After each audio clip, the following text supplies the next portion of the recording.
కామారెడ్డి కావచ్చు, తెలంగాణలోని అనేక ప్రాంతాల్లో భారీ వర్షాలు, అతి భారీ వర్షాలు, అత్యంత భారీ వర్షాలు. మీరన్నట్టు ఎక్స్‌ట్రీమ్‌లీ ఈవెంట్ కామారెడ్డికి సంబంధించుకొని. ఇప్పటికైనా సరే ప్రజల్లో ఎలాంటి మార్పు రావాలంటారు? ఎందుకంటే ఇది చూస్తా ఉంటే మాత్రం గత 3, 4 ఏళ్ల నుంచి కూడా అబ్జర్వ్ చేస్తుంటే మాత్రం ఈ పరిస్థితి మారేటట్టు మాత్రం కనపడతలేదు. మీ తరపు నుంచి ఇచ్చేటువంటి సూచన ఏమంటారు?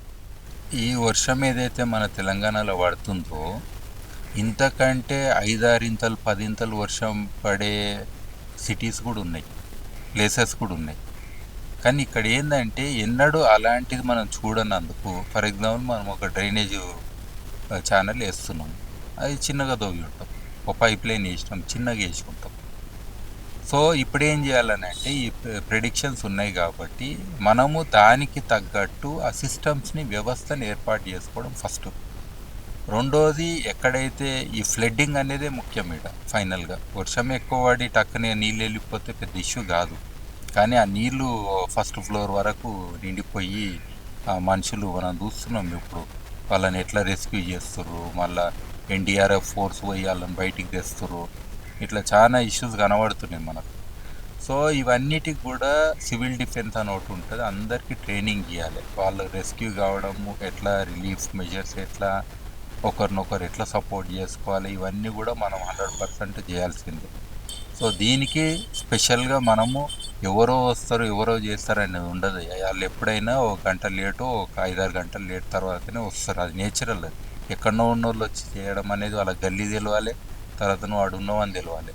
కానీ ఇంటి పక్కలకై తెలుస్తుంది, నీ ఊరోళ్ళకి తెలుస్తుంది.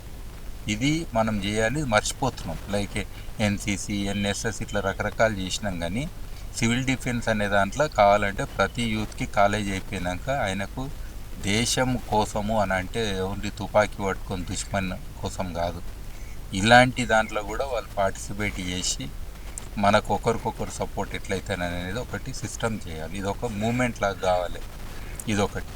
రెండోది, డెఫినెట్గా ఇక్కడ ఉన్న లోకల్ వ్యవస్థ ఏదైతే ఉంటుందో, అంటే local administration, local bodies, even public representatives, so వీళ్ళందరి రోల్ కూడా చాలా ఇంపార్టెంట్ ఉంటుంది. పాలసీస్ కూడా ఇందులో ఇంపార్టెంట్ ఉంటుంది. ఎంత మనము ఈ యొక్క రెసిలియన్స్కి స్పెండ్ చేస్తున్నాము అనేది కూడా ఇంపార్టెంటు.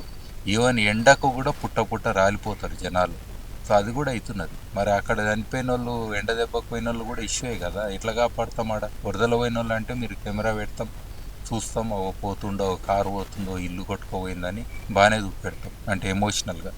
కానీ అవన్నీ క్యాచ్ చేయలేం కదా, ఇంట్లో ఉన్నవాడు కూడా ఎండ దెబ్బ కొట్టి అడ్డం పడి పోతాడు. మరి ఇట్లా చాలా ఉన్నాయి క్లైమేట్ చేంజ్లో. బట్ ఇవన్నిటిని కూడా కన్సిడర్ చేసి కంపన్సేషను, ఇన్సూరెన్స్ మెకానిజం, ఇప్పుడు ఎంత నష్టమైంది అలా కోట్లల్లో, వెలగట్టలేనంత నష్టాలైనవి. పంట పొలాలు అయితే కొంతమందికి సాయిల్ మొత్తం పోయి ఇసుక వచ్చి వాడి ఉంటుంది, ఆల్రెడీ వేసిన నాట్లు గీట్లు పోయి. సో ఎన్ని ఏంటి వాళ్ళకి సఫరింగ్ ఉంటుంది. సో కాబట్టి ఇవన్నీ కూడా ఐ థింక్ మనకు ఒక ఈ కుషన్ అని అంటాం కదా, ఒక రకంగా దీన్ని సపోర్ట్ చేసే మెకానిజమ్స్ అన్నీ కూడా ఇన్ ప్లేస్ ఉండాలి. ఎప్పుడో వచ్చింది, అనుకోకుండా వచ్చిందని కాదు, ఇవి ఇంకా పెరుగుతుంటాయి. డిజాస్టర్స్ అనేది మోర్ కామన్. అది climate induced, man induced disasters అన్ని ఇంటిగ్రేట్ అయినాయి. ఈడ ఒక్కటే దాని క్లైమేట్ని దాన్ని బ్లేమ్ చేయడం కాదు. నువ్వు కూడా పోయి నది పక్కన ఎందుకు ఇల్లు కట్టుకున్నావు అంటే ఆన్సర్ ఉండదు. మునుగుతావు, మరి ఇవ్వలేకపోతే రేపు మునుగుతావు. సో ఇవన్నీ కూడా ఆలోచనలు ఉండాలి.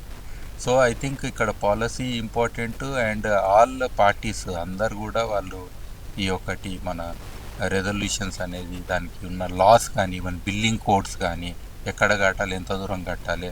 ఇప్పుడు హైడ్రా ఉంది, వాళ్ళ రోల్ ఓన్లీ హైదరాబాద్ కోసం హైడ్రా కాదు, మొత్తము రాష్ట్రం మొత్తం ఏడ ప్రాబ్లమ్స్ ఉన్నా, ఇలాంటి ఎంక్రోచ్మెంట్లు ఉన్నా, అవి ఉన్నా అన్నిటిని క్లీన్ చేసుకుంటా సాల్వ్ చేయాలి కదా. సో అట్లా ఐ థింక్ మోర్ సిస్టమేటిక్ ఇవ్వాలి. ప్రభుత్వానికి కొంచెం క్రిటిసిజం వస్తుంది ఇనిషియల్గా, కానీ ఇది తప్పదు అనేది పాయింట్. లేకపోతే ఇప్పుడైనా సఫరింగ్కి మీరు బాధ్యత తీసుకుంటారా? తీసుకోరు కదా. మరి అట్లా అన్నప్పుడు మరి యాక్షన్ ముందే తీసుకోవాలి కదా, ఎప్పటికున్న బ్లేమ్ అయితే అవుతాం కదా. సో ఈ ఆలోచన చాలా ఇంపార్టెంట్. సో ఇట్లా ఐ థింక్ మనం వర్క్ చేయొచ్చు.